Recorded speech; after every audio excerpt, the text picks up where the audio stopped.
শীর্ষ নায়িকা অপু বিশ্বাসের চরম অর্থকষ্ট, নিজের গহনা পর্যন্ত বিক্রি করেছিলেন ঢালিউড কুইন। দীর্ঘদিন ধরে নতুন সিনেমার খবর নেই ঢাকাই ছবির সুপারস্টার নায়িকা অপু বিশ্বাসের। তবে ভক্তরা তাকে দেখতে পান বিভিন্ন পণ্য ও ব্র্যান্ডের প্রচারণায় এবং পাশাপাশি নিজের পারিবারিক ব্যবসায় ব্যস্ত সময় কাটাচ্ছেন এই অভিনেত্রী। তবে ব্যক্তিগত জীবনকে ঘিরে তার সঙ্গে সমালোচনার শেষ নেই। গত কয়েক বছর ধরে অপু বিশ্বাসের প্রফেশনাল কেরিয়ারের চেয়ে ব্যক্তিগত জীবন নিয়েই বেশি আলোচনা হয়েছে। হাতে সিনেমার কাজ না থাকলেও প্রাক্তন স্বামী শাকিব খান ও সহ অভিনেত্রী শবনম বুবলিকে কেন্দ্র করে সংবাদ শিরোনামে আসা চলছেই। সম্প্রতি এক টেলিভিশন সাক্ষাৎকারে অপু বিশ্বাস জানান তিনি বর্তমানে আর্থিকভাবে স্বাধীন ও সফল নারী। তবে তিনি স্মরণ করেন সেই কঠিন সময়কেও, যখন 2017 সালের সন্তান আব্রাহাম খান জয়ের জন্মের পর ভারত থেকে দেশে ফেরার সময় হাতে 1 টাকাও ছিল না।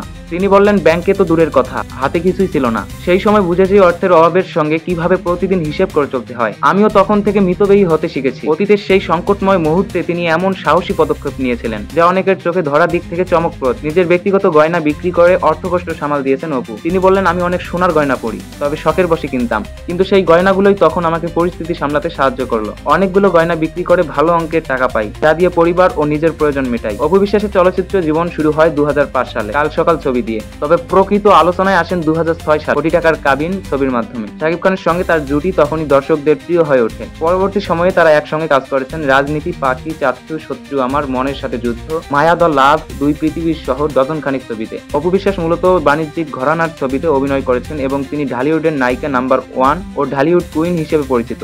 অভিনয়ের পাশাপাশি নৃত্য, রূপ ও অভিব্যক্তির কারণে দর্শকদের কাছে তিনি দ্রুত জনপ্রিয়তা লাভ করেন। 2010 এর দশকে তিনি ছিলেন বাংলাদেশের সবচেয়ে বেশি পারিশ্রমিক প্রাপ্ত নায়িকাদের একজন। এই কঠিন সময় ও তার পরবর্তী সাফল্যের গল্পে স্পষ্ট অপু বিশ্বাস শুধু চলচ্চিত্রে নয়, বাস্তব জীবনের লড়াইয়ে ও জয়ী একজন নারী। প্রিয় দর্শক, এ পর্যন্ত সঙ্গে ছিলাম আমি তাও Bangla news point YouTube channel থেকে। ভিডিওটি ভালো লাগলে অবশ্যই লাইক, কমেন্ট, শেয়ার, সাবস্ক্রাইব করে নিউজ পয়েন্ট ইউটিউব চ্যানেলের পাশে থাকবেন। ধন্যবাদ।